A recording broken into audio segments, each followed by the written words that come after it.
Good morning students, मैं Mukesh Saini, PGT mathematics, government senior secondary school Khori, district Rewari, आपका इस प्रसारण में स्वागत करता हूं। प्यारे बच्चों, इससे पहले वाले लेक्चर्स में हम मैट्रिक्स के एडिशन, सब्ट्रैक्शन और मल्टीप्लिकेशन के बारे में पढ़ चुके हैं। हमने इनकी प्रॉपर्टीज के बारे में भी पढ़ा था। तो मैट्रिक्स की कुछ और प्रॉपर्टीज के बारे में हम आज पढ़ेंगे। तो आज के लेक्चर में हम सबसे पहले जानना चाहेंगे कि किसी मैट्रिक्स का ट्रांसपोज मैट्रिक्स क्या होता है। मान लीजिए हम एक मैट्रिक्स लेते हैं ए, और इस तरह से मैंने एक मैट्रिक्स लिया है 2 3 5 4 6 7। ये एक ऐसा मैट्रिक्स है जिसमें 2 रो है और 3 कॉलम है, यानी इसका ऑर्डर 2 into 3 है।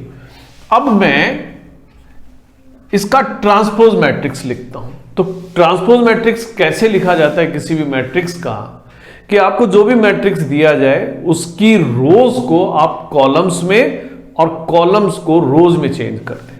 तो जो ट्रांसपोज मैट्रिक्स है उसका सिंबल ए पर टी लिखकर या ए पर डैश लिखकर हम शो करते हैं इसको।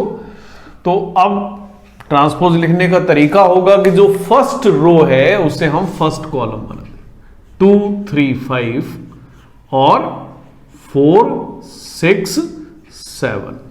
तो ये है हमारा ट्रांसपोज मैट्रिक्स।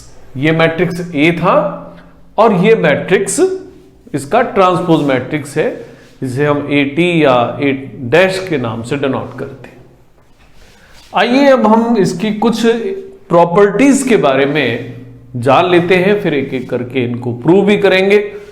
तो पहले प्रॉपर्टीज हम लिख लेते हैं कि कौन कौन सी प्रॉपर्टीज ये ट्रांसपोज मैट्रिक्स फॉलो करते हैं।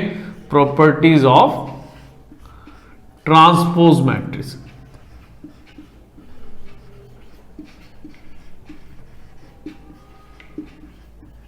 पहली प्रॉपर्टी है कि हम कोई भी एक मैट्रिक्स लें, उसके हर नंबर को किसी एक कांस्टेंट से मल्टीप्लाई कर दें और एक नया मैट्रिक्स लें। तो ये जो नया मैट्रिक्स के इंटू ए आएगा उसका ट्रांसपोज लेते हैं, तो उसका ट्रांसपोज होगा उस नंबर को आप सिर्फ इस मैट्रिक्स के ट्रांसपोज से मल्टीप्लाई करते हैं। अब दूसरी प्रॉपर्टी है कि अगर मैं एक मैट्रिक्स लेता हूं, फिर उसका मैं ट्रांसपोज लेता हूं, और जो ट्रांसपोज मैट्रिक्स आया है एक बार फिर उसका ट्रांसपोज ले लेता हूं, तो वो मैट्रिक्स हमें खुद मिल जाएगा आंसर के तौर पर। यानी कि transpose of A transpose is matrix itself. अगली प्रॉपर्टी है कि अगर हम दो ऐसे मैट्रिक्स लेते हैं जो हम ऐड कर सकते हैं, मान लीजिए हम ए और बी दो मैट्रिक्स लेते हैं, तो ए और बी का जो सम का ट्रांसपोज होगा वो इन दोनों के ट्रांसपोज के सम के इक्वल होगा। और यही नियम इनके सब्ट्रैक्शन पर भी लागू होता है। यानी अगर मैं ए और बी दो ऐसे मैट्रिक्स लेता हूं जिनको हम सब्ट्रैक्ट कर सकते हैं, तो इनके सब्ट्रैक्शन को करने के बाद में जो मैट्रिक्स मिलता है, अगर मैं उसका ट्रांसपोज लूं, तो ये ट्रांसपोज इन दोनों के ट्रांसपोज के डिफरेंस के ही बराबर होगा। यानी ए माइनस बी का जो ट्रांसपोज है A transpose minus B transpose के इक्वल होगा।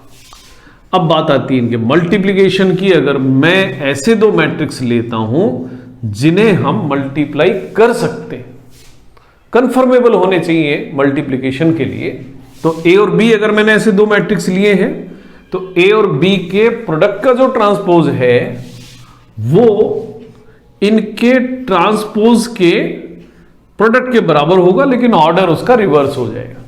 यानी ए इंटू बी का जो ट्रांसपोज है वो बी डैश और ए डैश के प्रोडक्ट के बराबर हो। ये जो रूल है मल्टीप्लिकेशन का, हम इसे एक्सटेंड भी कर सकते हैं। ये दो मैट्रिक्स के लिए था।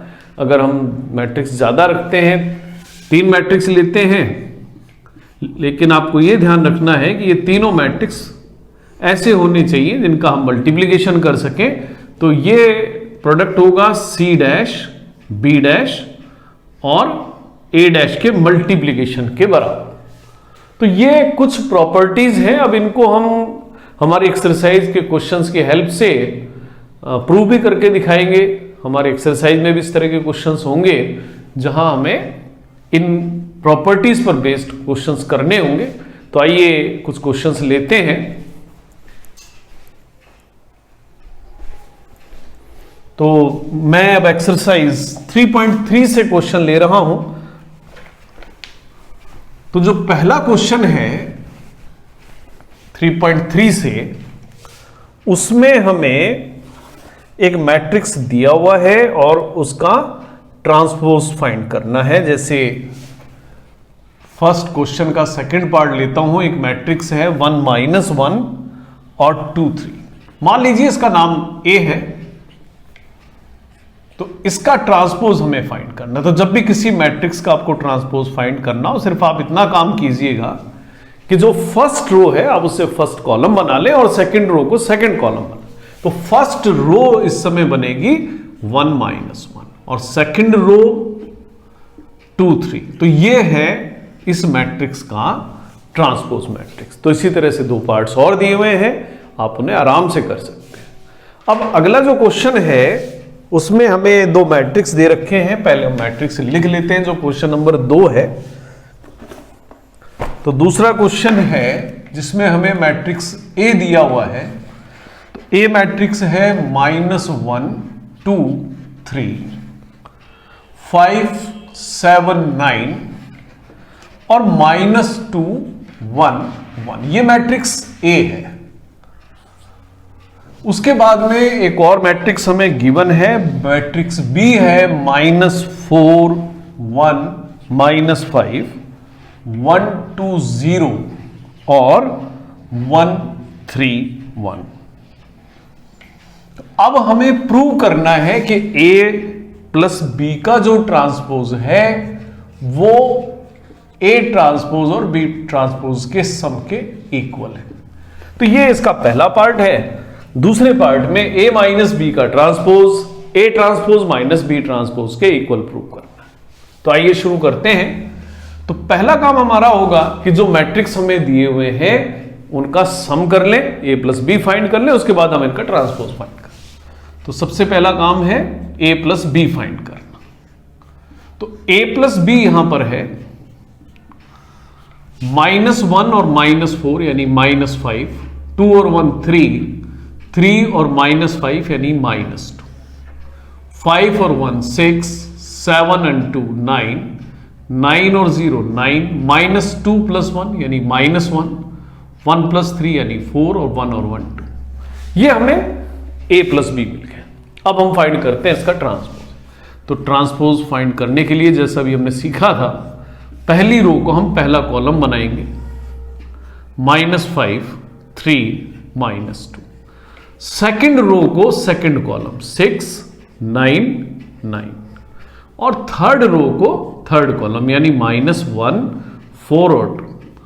तो ये हमने A प्लस बी का ट्रांसपोज फाइंड कर लिया। अब मैं A का ट्रांसपोज फाइंड करता हूं। तो A का ट्रांसपोज क्या होगा? A का ट्रांसपोज होगा, फर्स्ट कॉलम होगा -1 2 3, सेकंड कॉलम होगा 5 7 9 और थर्ड कॉलम होगा -2 1 1। अब हम बात करते हैं बी ट्रांसपोज की। तो जो बी ट्रांसपोज होगा, फर्स्ट कॉलम बनेगा -4 1 -5, सेकंड कॉलम होगा 1 2 0 और थर्ड कॉलम होगा 1 3 1। अब इनको आप ऐड कर दीजिए।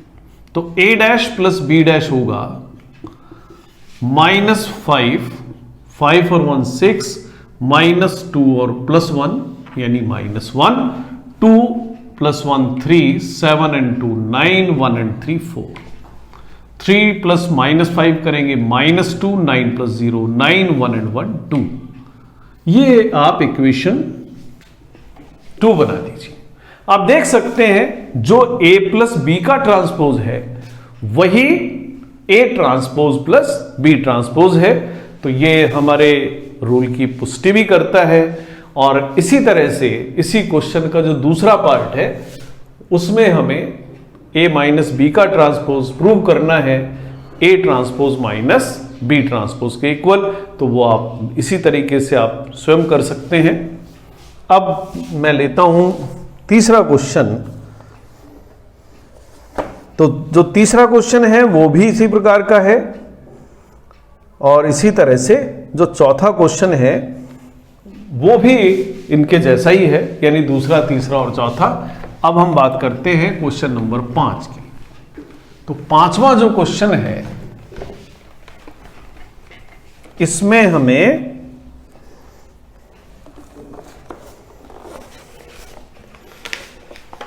वेरीफाई करना है। तो मैट्रिक्स A है पांचवें क्वेश्चन में 1 -4 3 और B मैट्रिक्स है -1 2 1। ये दो मैट्रिक्स हमें गिवन है और हमें प्रूव करना है कि A और B का जो मल्टीप्लिकेशन है उसका ट्रांसपोज B के ट्रांसपोज और A के ट्रांसपोज के प्रोडक्ट के बराबर हो। तो सबसे पहले हमें A इंटू बी करना होगा। आप देख सकते हैं मैट्रिक्स A का ऑर्डर 1 इंटू 3 है, तो मैट्रिक्स B का ऑर्डर है, इसमें 1 2 और 3, तो 3 रो 1 कॉलम है और मैट्रिक्स B में 1 रो है लेकिन 3 कॉलम। तो A इंटू बी हम पहले करेंगे, तो A इंटू बी में 3 रो होंगी और 3 ही कॉलम होंगे। तो हम लिखते हैं A11, तो इसके पहली रो के और इसके पहले कॉलम को मल्टीप्लाई कर देंगे यानी -1। अब A12 के लिए इसकी फर्स्ट रो और इसका सेकंड कॉलम यानी 1 इंटू 2 यानी कि 2 और 1 इंटू 1 यानी कि 1। अब दूसरी रो के एलिमेंट -4 और -1 का गुणा 4, -8 और -4। अब मैं तीसरी रो के एलिमेंट ले रहा हूं, तो यहां से तीसरी रो लेते हैं। अब 3 गुणा -1 यानी -3, 3 गुणा 2 यानी 6 और 3 गुणा 1 यानी कि 3। तो ये हमें मिला A इंटू बी। अब A इंटू बी तो हमें मिल गया है। अब मैं लेता हूं उसका ट्रांसपोज।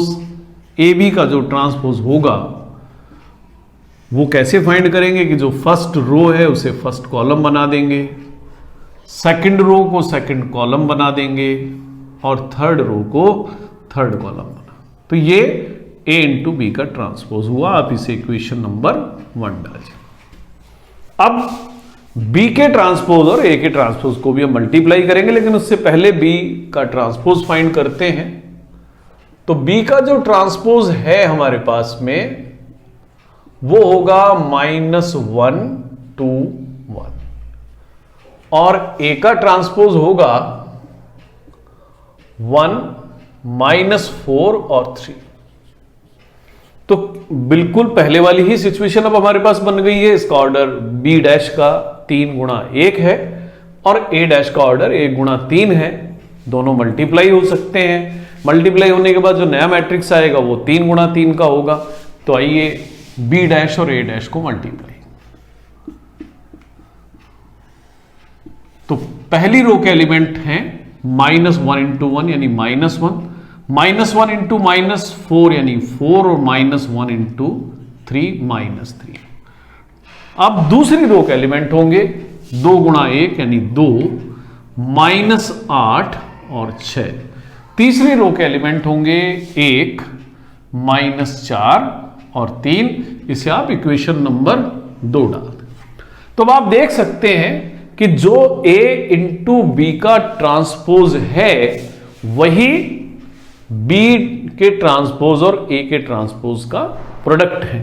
तो ये हर मैट्रिक्स के लिए भी सही होता है, हमने प्रॉपर्टी में भी पढ़ा था। तो इस तरह से हम प्रूव कर देते हैं कि A इंटू बी का ट्रांसपोज B का ट्रांसपोज इंटू A ट्रांसपोज के इक्वल होता है। अब आपको A और B की वैल्यू आप चाहे कुछ भी दे दीजिए, अगर वो मल्टीप्लीकेबल हैं तो ये रूल हमेशा ही फॉलो होगा। तो ये था हमारा क्वेश्चन नंबर 5। अब क्वेश्चन नंबर 6 में हमें एक मैट्रिक्स दिया हुआ है। जो मैट्रिक्स हमें दिया हुआ है वो मैट्रिक्स ए है।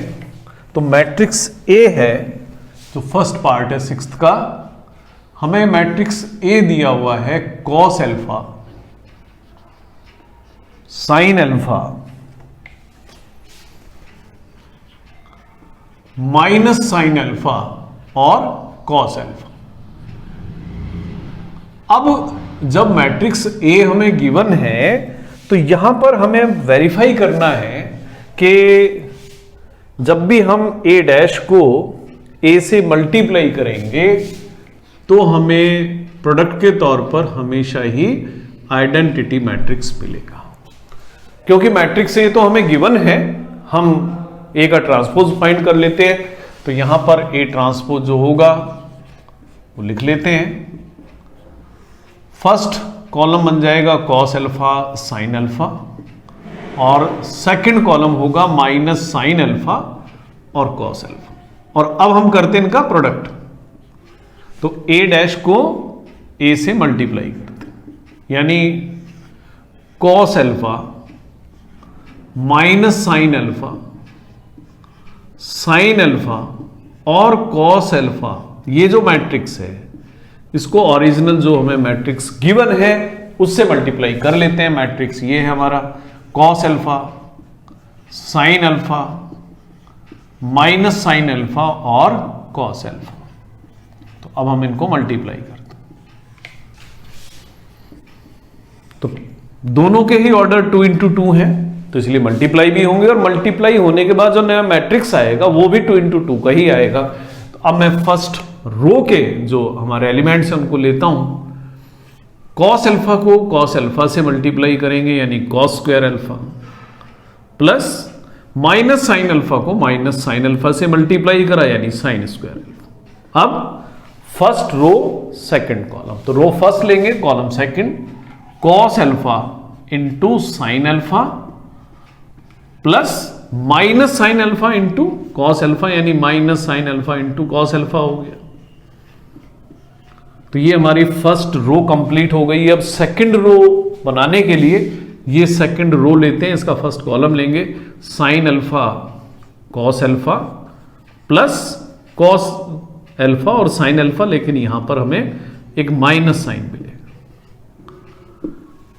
सेकंड रो का सेकंड कॉलम होगा sine alpha into sine alpha, यानी sine square alpha plus cos alpha into cos alpha, यानी कॉस स्क्वायर एल्फा।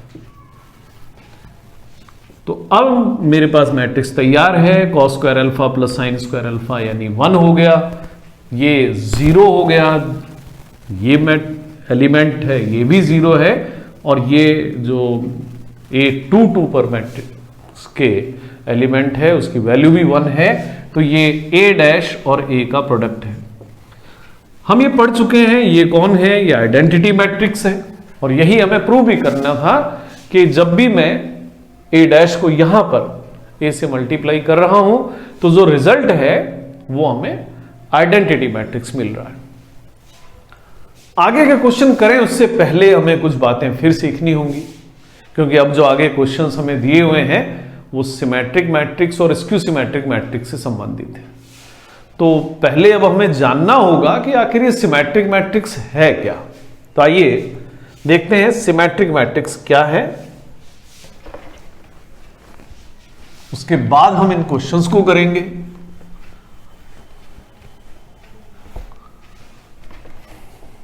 तो ये है पहला काम कि सिमेट्रिक मैट्रिक्स क्या होता है।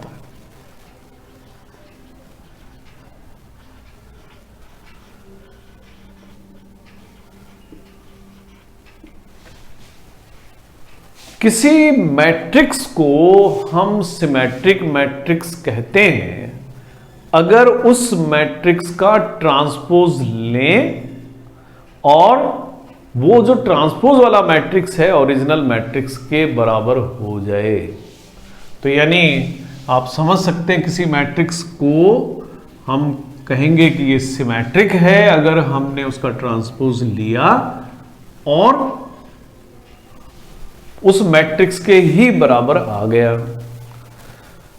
उससे भी पहले अब हमें यह देखना पड़ेगा कि क्या ऐसा हर मैट्रिक्स के साथ पॉसिबल है। मान लीजिए कि अगर मैं एक मैट्रिक्स लेता हूं ए और उसका ऑर्डर है 2 into 3, तो इसका जो ट्रांसपोज होगा उसका ऑर्डर क्या होगा? तो वो तो होगा 3 into 2। तो यहां अगर मैं रैंडमली कोई भी मैट्रिक्स ले लेता हूं तो उस पर तो ये बात भी लागू नहीं हो पाएगी कि ए और ए डैश बराबर हो जाएं। क्यों? क्योंकि अगर उनके नंबर ऑफ रोज और कॉलम्स डिफरेंट हैं तो ए और ए डैश तो वैसे ही बराबर नहीं हो पाएंगे। तो इसके लिए ये जरूरी हो जाता है कि हम इनको डिफाइन करें। तो डिफाइन तभी होगा जबकि जो नंबर ऑफ रोज हैं वही नंबर ऑफ कॉलम्स हो मैट्रिक्स ए में। और अगर मैट्रिक्स ए में जितनी रो हैं उतने ही कॉलम अगर हो गए तो फिर वो एक रेक्टेंगल मैट्रिक्स नहीं होकर वो होगा स्क्वायर मैट्रिक्स। तो यानी पहली कंडीशन हुई सिमेट्रिक मैट्रिक्स बनाने के लिए कि जो मैट्रिक्स सिमेट्रिक होगा तो वो स्क्वायर मैट्रिक्स जरूर होना चाहिए। तो ये हम शुरुआत करते हैं। तो ए स्क्वायर मैट्रिक्स, अब स्क्वायर होना जरूरी है। A square matrix is called a symmetric matrix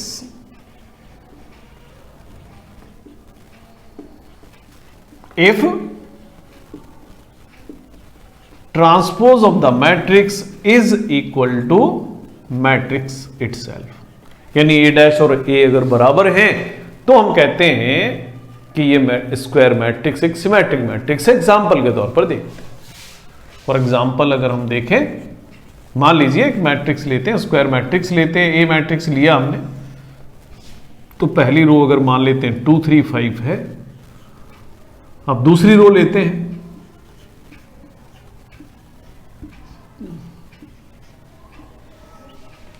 इस तरह का एक मैट्रिक्स हम बना लेते हैं। आप इसका ट्रांसपोज करके देखिए। जो फर्स्ट रो है उसे आपने बनाया फर्स्ट कॉलम यानी 2 3 5। सेकंड रो को आपने बनाया सेकंड कॉलम यानी 3 4 7। थर्ड रो को आपने बनाया थर्ड कॉलम यानी 5 7 9। आप देख रहे हैं कि जो मैट्रिक्स ए है वही मैट्रिक्स ए डैश भी है, यानी ये मैट्रिक्स एक सिमेट्रिक मैट्रिक्स है। अब इसमें हमने क्या खास बात नोट की है वो हम देखते हैं। जो एलिमेंट 1 2 पोजीशन पर है वही 2 1 पर है। जो 1 3 की पोजीशन पर है वही एलिमेंट 3 1 की पोजीशन पर भी। और जो एलिमेंट 8 2 3 पर है वही 3 2 पर भी है।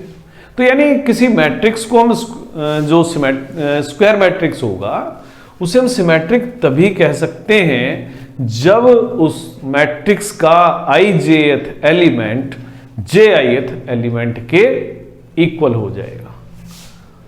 तो अब हम इसी को हम एक्सटेंड भी कर सकते हैं। If a dash equal to a और ijth element is equal to jith element.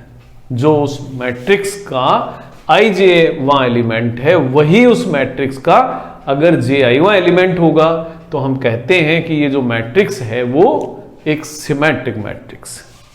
तो ये तो रही बात सिमेट्रिक मैट्रिक्स की। तो अब बात करेंगे स्क्यू सिमेट्रिक मैट्रिक्स क्या होगा। तो आइए स्क्यू सिमेट्रिक मैट्रिक्स के बारे में भी जानते हैं। तो स्क्यू सिमेट्रिक मैट्रिक्स कब होगा? किसी मैट्रिक्स को हम स्क्यू सिमेट्रिक मैट्रिक्स कहेंगे अगर हम उसका ट्रांसपोज लें और ट्रांसपोज जो मैट्रिक्स हमें मिलता है वो ओरिजिनल मैट्रिक्स ए के जैसा तो हो लेकिन एक माइनस का निशान का फर्क हो तो हम कहते हैं स्क्यू सिमेट्रिक मैट्रिक्स है। तो इसका मतलब यह हुआ कि जो नंबर ऑफ रोज और नंबर ऑफ कॉलम्स थे वो यहां भी बराबर होने चाहिए, यानी स्क्यू सिमेट्रिक मैट्रिक्स भी स्क्वायर मैट्रिक्स होना जरूरी है। तो किसी स्क्वायर मैट्रिक्स को हम कहते हैं स्क्यू सिमेट्रिक मैट्रिक्स अगर जो ए का ट्रांसपोज लें तो ट्रांसपोज लेते समय माइनस ए वो बन जाए, तो इस तरीके के मैट्रिक्स को हम कहेंगे स्क्यू सिमेट्रिक मैट्रिक्स। तो एक एग्जांपल लेते हैं पहले, फिर उसको समझेंगे आगे इसकी प्रॉपर्टीज को।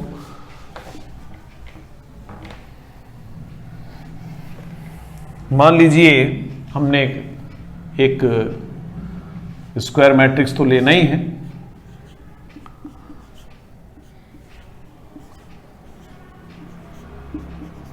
ये एक मैट्रिक्स लिया, अब मैं इसका ट्रांसपोज लेता हूं। फर्स्ट रो को मैं फर्स्ट कॉलम बना देता हूं 0 5 -6, सेकंड रो को सेकंड कॉलम -5 0 2 और थर्ड रो को थर्ड कॉलम 6 -2 0। अगर आप इसमें से माइनस कॉमन ले लें, माइनस कॉमन ले लीजिएगा, बनते हैं आपके पास 0 5 -6 -5 0 2 और 6 -2 0। तो जैसे ही आपने माइनस कॉमन लिया ये मैट्रिक्स ए बन गया। तो यानी कि किसी भी सिमेट्रिक जो स्क्यू सिमेट्रिक मैट्रिक्स है उसमें ए डैश किसके बराबर हुआ, -a के बराबर। इसमें हमने क्या ऑब्जर्व किया, इसमें हमने ऑब्जर्व किया कि जो एलिमेंट 1 2 पर है वो 2 1 वाले एलिमेंट के बराबर ही है, लेकिन माइनस का फर्क है। जो 1 3 पर है वही 3 1 पर है, लेकिन माइनस का फर्क है। जो 2 3 पर है वही एलिमेंट 3 2 पर है, फिर इसमें भी माइनस का फर्क है।